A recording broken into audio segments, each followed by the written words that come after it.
एक नालायक भांजा जिसने अपनी जिंदगी में 4 ज्ञान सीखे और उसकी तकदीर बदल गई, जानिए कैसे। दोस्तों, एक गांव में एक ब्राह्मण अपने परिवार के साथ रहता था। उसके साथ उसका भांजा भी रहता था, जो एकदम नालायक और निकम्मा था। ना कोई काम करता था और ना ही किसी तरह का हुनर जानता था। दिन भर बस मामा मामी के घर पर बैठा उनकी रोटियां तोड़ता रहता। मामा और मामी उससे बेहद परेशान थे। वे उसे बार बार कहते, अरे कुछ तो काम धंधा करो। पर वह हर बार टाल जाता, क्योंकि उसे कोई काम आता ही नहीं था और सच कहें तो उसे काम करने में दिलचस्पी भी नहीं थी।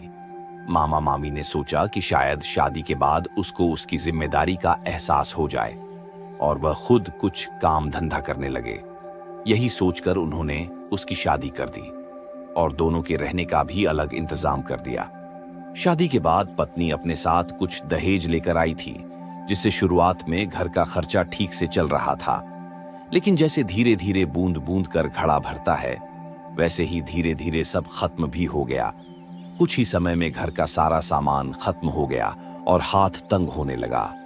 पत्नी समझ गई थी कि उसका पति ज्यादा अक्लमंद नहीं है और ऐसे में उसे कहीं काम मिलना भी मुश्किल है। एक दिन उसने उसे समझाते हुए कहा, देखिए, ऐसे तो हमारा गुजारा नहीं होगा। आपको कहीं बाहर जाकर कुछ काम सीखना चाहिए। उसने कुछ पैसे पति के हाथ में रखते हुए कहा, ये थोड़े से पैसे हैं, इन्हें संभाल कर रखिए और किसी काम का हुनर सीख कर आइए, ताकि हमारी गृहस्थी अच्छे से चल सके। पत्नी की बात मानकर वह मूर्ख किसी ज्ञानी को ढूंढने निकल पड़ा। कई दिनों तक इधर उधर भटकने के बाद आखिरकार उसे एक ज्ञानी मिल ही गया। वह उनके पास गया, आदर से प्रणाम किया और बोला, ज्ञानी जी, मुझे कुछ ज्ञान चाहिए।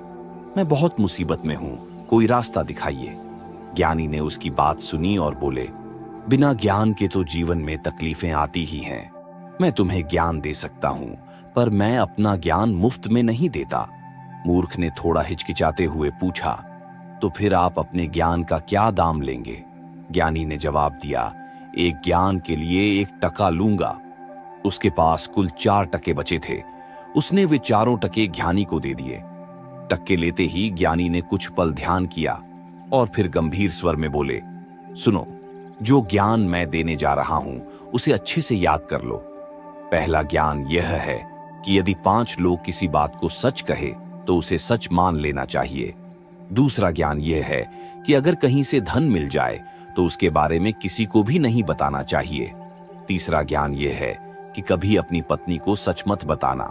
और चौथा ज्ञान यह है कि अपने मालिक या राजा से हमेशा सच्चाई ही बोलनी चाहिए। ज्ञानी ने फिर दोहराया, इन चारों बातों को याद रखना, यही तुम्हारे जीवन में काम आएंगी। ज्ञान की चारों बातें याद करके मूर्ख ब्राह्मण अपने घर लौट रहा था। रास्ते में एक गांव से गुजरते हुए उसने देखा कि लोगों की भीड़ लगी हुई है। पूछने पर पता चला कि एक भिखारी मर गया है, लेकिन उसे उठाकर ले जाने के लिए कोई तैयार नहीं है। तभी वह वहां पहुंचा और भीड़ ने उसे घेर लिया। सब कहने लगे, तुम इस लाश को यहां से ले जाकर कहीं फेंक आओ। पहले तो ब्राह्मण ने सोचा कि वह ब्राह्मण होकर ऐसा काम क्यों करेगा, लेकिन फिर उसे ज्ञानी का पहला ज्ञान याद आया। 5 लोग किसी बात को सच माने तो उसे मान लेना चाहिए। यहां तो 5 से भी ज्यादा लोग थे। इस पर उसने भिखारी की लाश उठाई और उसे गांव से बाहर एक वीरान जगह पर ले जाकर फेंकने चला गया। जैसे ही वह उसे फेंकने लगा, उसने देखा कि भिखारी के फटे पुराने कपड़ों में से कई सिक्के और रुपए गिर रहे हैं। उसने जल्दी से वे सारे रुपए उठा लिए और अपनी जेब में रखकर चुपचाप घर लौट आया। घर पहुंचने पर उसकी पत्नी ने पूछा, तो तुम ज्ञान सीख कर आ गए? ब्राह्मण ने हां में सिर हिला दिया, पर रुपए मिलने की बात उससे छिपा ली। अब उसके पास काफी पैसे हो गए थे, जिससे उसका जीवन सुखी होने लगा। धीरे धीरे उसका रहन सहन बदल गया और उसने एक अच्छा मकान भी बनवा लिया। उसकी बदलती स्थिति देख पड़ोसियों को जलन होने लगी। एक दिन उसकी एक पड़ोसन घर आई और उसकी पत्नी से पूछने लगी, अरे दीदी, आपका पति क्या काम करता है जो आप लोग इतने ठाठ बाट में रह रहे हैं? पत्नी ने सीधा सा जवाब दिया, मैंने तो कभी पूछा नहीं। पड़ोसन उसे शक में डालते हुए बोली, अरे पूछना चाहिए। अगर कोई पति अपनी आमदनी छुपा रहा है तो पक्का किसी गलत तरीके से पैसे कमा रहा होगा। अगर वह तुमसे सच्चा प्यार करता है तो उसे तुमसे कुछ नहीं छुपाना चाहिए। पत्नी को यह बात चुभ गई और उसके मन में अपने पति की कमाई को लेकर शक होने लगा। पत्नी ने मन ही मन ठान लिया, ठीक है, आज रात ही उनसे पूछूंगी। रात में उसने बड़े प्यार से पति से पूछा, आप मुझे बताइए, आखिर आपकी आमदनी का राज क्या है? ये सुनकर मूर्ख ब्राह्मण को तीसरा ज्ञान याद आ गया कि पत्नी को कभी सच बात नहीं बतानी चाहिए। उसने झूठ बोलते हुए कहा, अरे इसमें क्या खास है, मैं बाजार से एक छंटाक, हरण और भेड़ा लाया था। उसे पीस कर पानी के साथ पी गया और बस उससे मुझे अपार धन की प्राप्ति हो गई। पत्नी को उसकी बात सच लग गई और अगले ही दिन उसने सारी बात अपनी पड़ोसन को बता दी। पड़ोसन ने भी झट से यह बात अपने पति को बताई। उसका पति लालच में आ गया और तुरंत बाजार से हरण और भेड़ा लेकर आ गया। उसने वही मिश्रण पी लिया जैसा मूर्ख ब्राह्मण ने बताया था, लेकिन थोड़ी ही देर में उसके पेट में भयंकर दर्द शुरू हो गया और उसे लगातार दस्त लगने लगे। आखिरकार उसी हालत में उसकी मौत हो गई। पड़ोसन को गुस्सा आया और वह सीधे राजा के पास पहुंच गई। उसने राजा से शिकायत की कि ब्राह्मण के झूठ के कारण उसके पति की जान गई।